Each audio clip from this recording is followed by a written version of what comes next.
আমি ঢাকা বিশ্ববিদ্যালয়ের সূর্যসেন হলের ছাত্র ছিলাম। আমি যখন সূর্যসেন হলে পড়ি, আমাদের একটা নাইট গার্ড ছিল, আমাদের মামা ডাকতাম, নাইট গার্ড ছিল।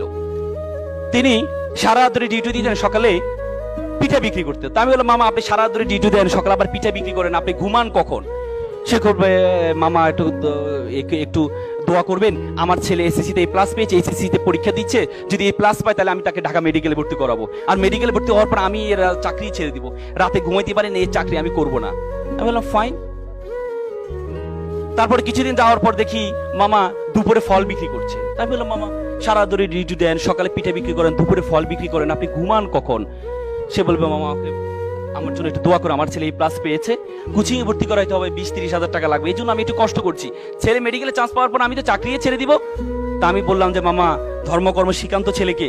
বলতে, ছেলে তো আসলে ফিজিক্স কেমিস্ট্রি পড়তে সময় পায় না, আমার ছেলে ভালো ছেলে, আমার ছেলে আবার কোনো সমস্যা নেই, ও আবার ওইসব ঝামেলাতে নেই।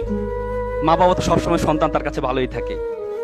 কিছুদিন যাওয়ার পরে আমি তাকে কোচিং এ ভর্তি করার ব্যবস্থা করে দিয়েছি, ছাড়ের ব্যবস্থা করে দিয়েছি। কিছুদিন হটফুট করে দেখে আমার রুমে মিষ্টি নিয়ে আসলো, মামা আমার ছেলে ঢাকা মেডিকেলে চান্স পেয়েছে। কি উত্তাল, কি আনন্দ! আমার লাইফে সন্তানের খুশিতে এত আনন্দ পিতামাতা হতে পারে আমি কখনো দেখিনি। মনে হচ্ছে যেন সে মেডিকেলে চান্স পেয়েছে। একদিন কিছুদিন যাওয়ার পর মামা দেখি মন খারাপ করে বসে আছে।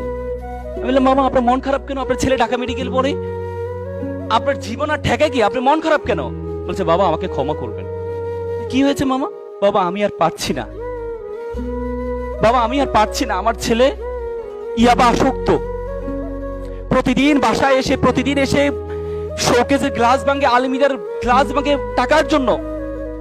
বাবা আমি বিশ্বাস করেছিলাম আমি যখন অসুস্থ হব আমার ডাক্তার ছেলে আমাকে সুস্থ করবে, আজকে আমি সুস্থ মানুষকে আমার ছেলে অসুস্থ বানিয়ে দিচ্ছে। এমন ডাক্তার ছেলে তো আমি চাইনি। আমার ছেলে যদি দিন মজুর হতো, আমার ভাইয়ের ছেলে দিন মজুর, সারাদিন কাজ করে এসে মা বাবার সাথে একসাথে খাওয়া দাওয়া করে, এমন ডাক্তার ছেলে তো আমি চাইনি, এমন অসভ্য ছেলে তো আমি চাইনি। With due respect to our guardians, আমি আপনাদেরকে সম্মান রেখে বলছি, আপনি আপনার ছেলেকে ডাক্তার বানালেন, ইঞ্জিনিয়ার বানালেন, কোনো কাজে আসবে না যদি আপনার ছেলের মধ্যে ধর্মীয় জ্ঞান না থাকে। এই ছেলে ভয়ঙ্কর আকার ধারণ করবে, ভয়ঙ্কর আকার ধারণ করবে।